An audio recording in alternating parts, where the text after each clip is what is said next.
Saat ini Scan berada di masa depan pada tahun 2941 di sebuah ruang di mana lokasi yang tepat tidak diketahui. Di tempat yang cukup luas, peralatan canggih dipasang di semua tempat. Di sana ada seorang pria paruh baya dengan kumis dan jas berwarna putih, duduk bersila di kursi, menonton sesuatu dengan seorang anggota dari Time Patrol berambut pirang yang masih muda. Apa yang mereka lihat adalah sebuah video. Orang itu yang terlihat tidak mengalihkan pandangannya dari video itu, lalu berbicara. Jeda sebentar video itu. Atas perintahnya video itu pun dijeda sejenak. Lalu pria paruh baya itu menunjuk ke monitor dan berkata, "Perbesar gambar itu, tunjukkan padaku bola matanya." Lalu gambar dalam video itu diperbesar. Bagian yang ditunjuk oleh orang itu menjadi sangat besar. Wajah yang memenuhi monitor adalah wajah Chun Ye-won. Perbesar kedua matanya. Baik. Setelah dia memerintahkan itu, video itu memperlihatkan mata Chun Ye-won. Namun, dua mata besar Chun Ye-won memiliki partikel putih di dalamnya. Menyaksikan itu, anggota Time Patrol itu berteriak, Ini adalah dia mengeluarkan augmented reality."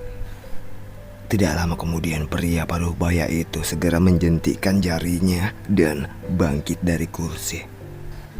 Dia menatap Chun Ye-won dalam video itu dengan seksama dan berbicara, "Itu adalah mesin nano. Aku tidak tahu trik apa yang mereka gunakan untuk menyembunyikannya.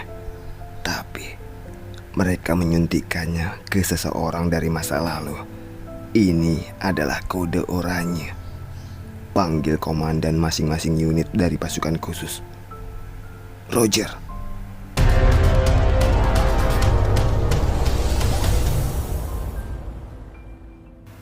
Lalu Scan memperlihatkan para anggota dari sekte iblis yang telah menuruni Gunung Changbai.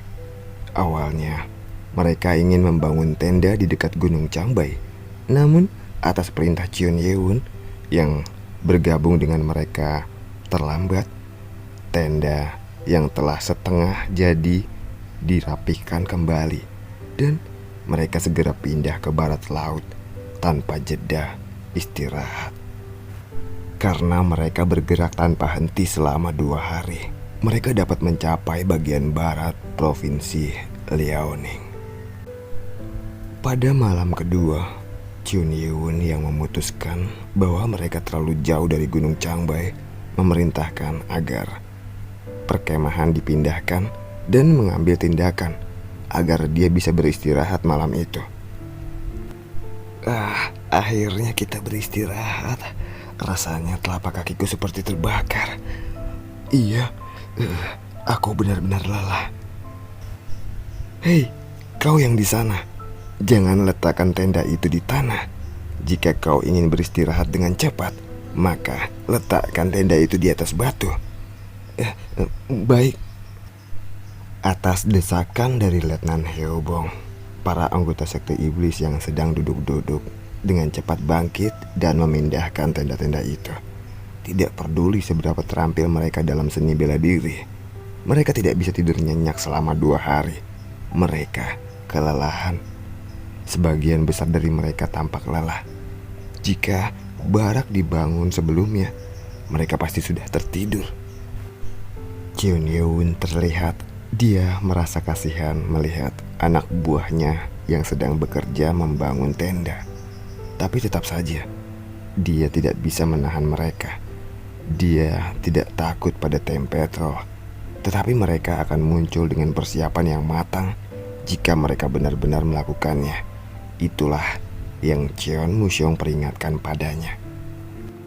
Leluhur. Tiba-tiba Cheon Musyong mengirimkan pesan telepati kepada Chun Ye-won. Lalu seketika itu Chun Ye-won menatap kemana pesan telepati itu berasal. Dia melihat ke arah Cheon Musyong. Cheon Musyong memiliki rambut pendek. Itu terlihat sangat asing bagi seorang seniman bela diri pada zaman itu. Tapi dia terlihat mirip dengan orang zaman itu karena dia telah mengganti pakaiannya dengan pakaian zaman saat ini. Cheon Musyong secara alami bergabung dengan mereka dengan dalih bergabung dengan Ordo Iblis Langit. Munku juga mengenali siapa Cheon Musyong itu. Tapi atas permintaan Cheon Yeun, Munku memutuskan untuk tetap diam. Apa kau telah menghafal semua yang kuajarkan? Sudah leluhur. Aku telah mengingat semua yang Anda tunjukkan kepada saya. Bagus. Ternyata Cheon Musyong lebih pintar dari yang Yeun duga. Tidak butuh waktu lama baginya untuk menghafal apa yang diajarkan Cheon Yeun. Karena tidak mudah untuk mewariskan seni bela diri di saat bepergian, Cheon Yeun memberinya beberapa petunjuk tentang energi internal. Dan dia sudah menghafal 6 teknik seni bela diri bersama dengan menguatkan energi internal. Dia harus mampu menghafal 10 teknik lagi dari kultus iblis. Dan kemudian akan kuajarkan jurus 24 pedang iblis. Lalu akhirnya akan kuajarkan jurus pedang iblis langit. Cheon Musyong beruntung. Berkat mesin nano di dalam tubuh Cheon Yeun, dia berhasil mendapatkan informasi tentang sekitar 6% seni bela diri sekte iblis. Cheon Yeun akan memilih teknik yang paling menonjol dan membuatnya menghafalnya. Cheon Musyong merasa skeptis ketika dia mendengar bahwa Cheon Yeun sendiri yang akan mengajarinya. Namun, tidak adil jika hanya kau yang menjadi lebih kuat. Untuk menghidupkan kembali Ordo Iblis Langit di masa depan, bukan hanya dia, tetapi semua orang harus mengembangkan keterampilan mereka. Dia mendengar bahwa dalam perusahaan langit di masa depan, yang merupakan nama masa depan Ordo Iblis Langit, hampir tidak ada yang mampu melewati level master. Itu benar-benar kabar yang mengejutkan Cheon Yeun. Dan orang yang paling berbakat dibilang hanya mampu mencapai level Grandmaster. Di antara mereka yang berhasil dalam garis keturunan yang sama denganku, hanya ada beberapa orang yang selain pemimpin yang mencapai tingkat Grandmaster, leluhur. Jadi, maksudmu Lord Sekte Iblis di zaman itu hanya mencapai puncak dari level Grandmaster? Iya, itu benar, leluhur. Jika masalahnya seperti itu, akan sulit untuk mempersempit jarak antara mereka dan klan Blade God Six Mercial yang berada di masa depan. Tapi dia mendengarkan kata-kata Cheon Musyong dan dia tahu bahwa di masa depan seni bela diri bukanlah satu-satunya cara untuk bersaing dalam hal kekuatan. Dikatakan bahwa ada ilmu pengetahuan dan teknologi serta senjata-senjata terbaru yang memiliki pengaruh besar di dunia itu. Selain itu, Cheon Musyong juga mengatakan bahwa ada beberapa kelompok yang bergerak selain klan Blade God Six Mercial karena ada berbagai hal selain seni bela diri. Saya benar-benar merasa malu, tetapi kami hanya dapat melanjutkan warisan dengan berinvestasi di dalam mesin nano dan berbagai teknologi lainnya. Menurut Cheon Musyong, Sky Corporation dianggap yang terbaik di dunia dalam hal teknologi mesin nano. Dan berdasarkan penelitian mereka, telah dihasilkan mesin nano generasi ke-7 di dalam tubuh Cheon Yeun. Lalu Cheon Musyong mengirim pesan telepati kepada Cheon Yeun lagi. Oh, leluhur, jadi apakah aku diajari seni bela diri dari leluhurku hari ini? Dia mengerti alasan untuk mewariskan seni bela diri, tetapi dia sangat ingin mempelajari kekuatan pedang iblis langit. yang didedikasikan untuk para penguasa sekte iblis. Sebelum menuruni Gunung Changbai, Chun Ye-won menunjukkan kepadanya kekuatan dari pedang iblis langit. Chun Mushong yang menyaksikan semua itu tercengang di depan apa yang baru saja ditampilkan oleh Chun Ye-won. Semua yang dia pelajari sejauh ini tampak seperti permainan anak-anak. Dia bahkan tidak berani menyebut teknik yang telah dimilikinya sebagai teknik pedang. Aku benar-benar ingin belajar jurus-jurus itu dengan cepat. Dia merasa senang, tapi sayangnya itu tidak termasuk dalam rencana Chun Ye-won. Tidak, malam ini aku akan mengajarimu cara menggunakan jurus pedang ilusi dari klan ilusi hantu, salah satu klan teratas dalam kultus kami, dan cara menggunakan energi internal. Jadi hafalkan dan kembangkan. Chun Mushong mencoba menahan untuk menunjukkan kekecewaannya saat mereka berkemah. Dia berharap bahwa dia akan menerima pelatihan seni bela diri dari Chun Ye-won. Tapi sepertinya Chun Ye-won punya rencana lain. Aku tidak bisa berbicara dengan Moonku dengan baik saat ini. Kabar bahwa Moonku sedang hamil, hal itu belum diberitahukan kepada siapapun. Meskipun dia telah berbicara dengannya selama 2 hari terakhir, Chun Ye-won tidak bisa menahan perasaan khawatir karena tidak bisa merawat mereka. Dia adalah seseorang yang memiliki posisi resmi, dan sekarang dia harus memperhatikan anak mereka. Jika dia bisa, dia ingin kembali ke sekte iblis. Dia masih belum bisa beristirahat karena dia tidak tahu di mana Dewa Pedang bersembunyi.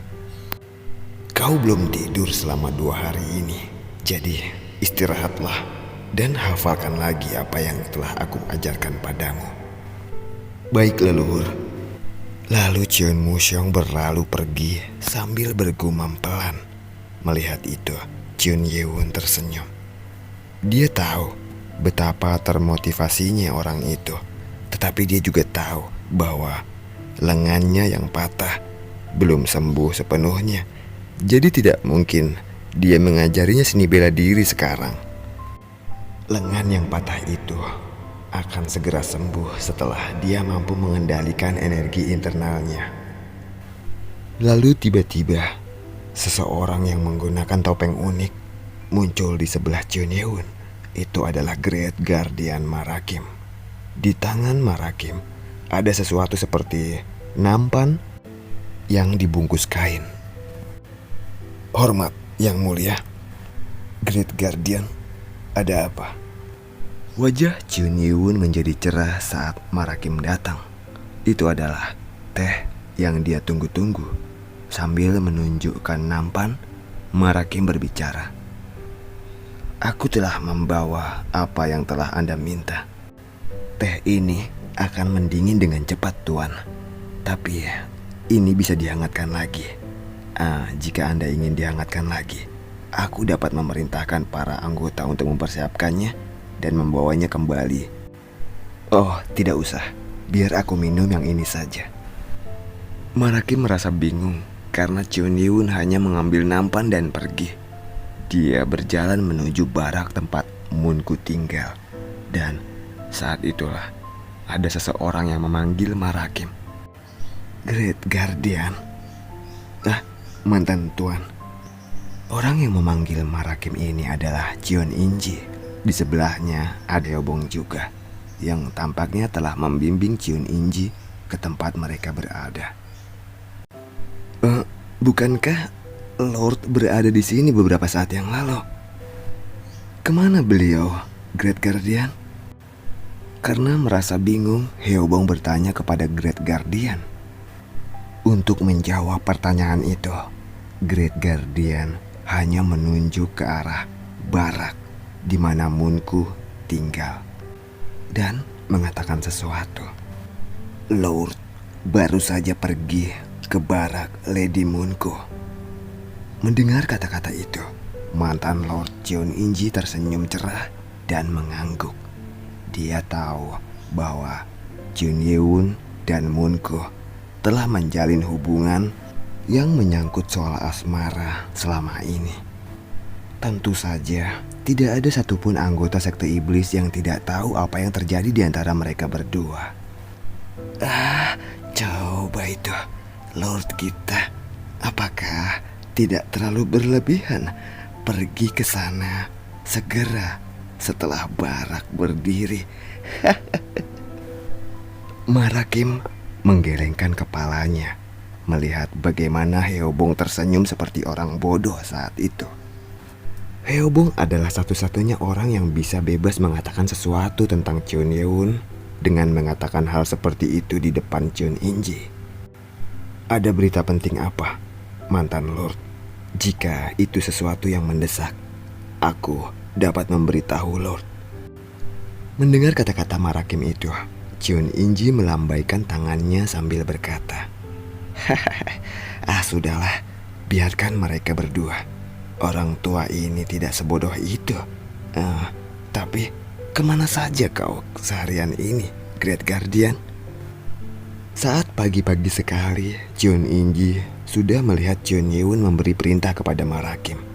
Jeon Inji penasaran dan bertanya, "Oh, tentang itu. Saat itu Lord berkata bahwa ada sesuatu yang istimewa yang ingin dia makan. Jadi aku pergi untuk mengambilnya." Sesuatu yang ingin dia makan? Jeon Inji mengerutkan kening. Itu karena dia tidak tahu perintah apa yang diberikan kepada Marakim. Sepertinya Jeon Yeun tidak memiliki nafsu makan seperti itu. Jadi ini mengejutkan. Tapi Jeon Inji sangat mengerti apa yang dilakukan Jeon Yeun. Benarkah dia memberi perintah seperti itu? Apakah ada desa di dekat-dekat sini, Great Guardian?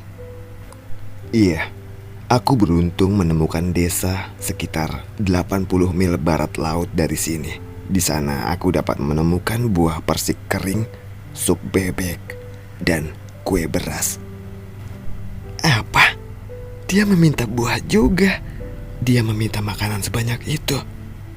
Jeon Inji berpikir itu adalah hal yang aneh. Mengapa Jeon Yeun mengirim Marakim ke tempat yang begitu jauh hanya untuk mendapatkan beberapa makanan dan buah? Aku benar-benar lupa kalau Jeon Yeun itu masih sangat muda. Tentu saja Jeon Yeun telah melakukan banyak hal hebat, tapi dia itu masih muda, masih sangat muda. Saat mendengar kata-kata makanan yang dibawa Marakim, Heobong berseru. Karena akhir-akhir ini yang dia makan hanyalah bahan-bahan kering dan kismis. Mendengarkan hidangan yang sangat nikmat itu membuatnya merasa lapar.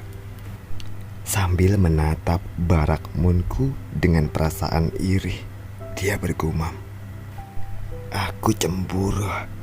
Berkat memiliki pria kuat di sisinya, Moonko bisa makan segala macam hal. Dia bahkan bertambah berat akhir-akhir ini. Dan perutnya juga tampak menonjol. Akan lebih baik baginya untuk makan sedikit dan menyerahkan sisanya padaku. Benar tidak?" Begitu Heobong mengatakan itu, Jeon Inji dan Marakim saling berpandangan.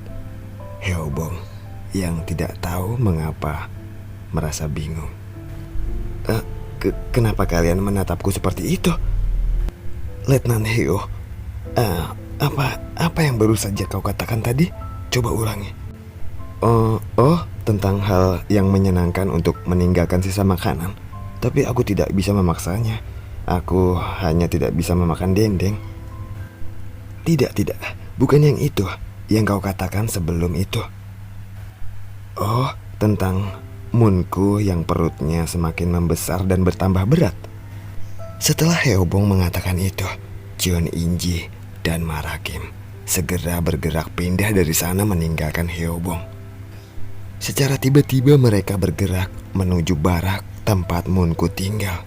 Bukan hanya Chun Inji, Marakim juga mengikutinya. Heobong yang menyaksikan mereka melakukan itu kebingungan. Kenapa ini? Heobong masih tidak mengerti sama sekali. Sementara itu, di dalam barak Munko, Chun Inji meletakkan tangannya di perut Munko, sementara Munko menutupi wajahnya dengan perasaan malu. Lalu, suara Nano bergema di telinga Chun Yewon. Telah dikonfirmasi sebagai seorang laki-laki. Selamat. Sebagai hasil dari diagnosis ultrasound, diperkirakan sekitar 17 minggu.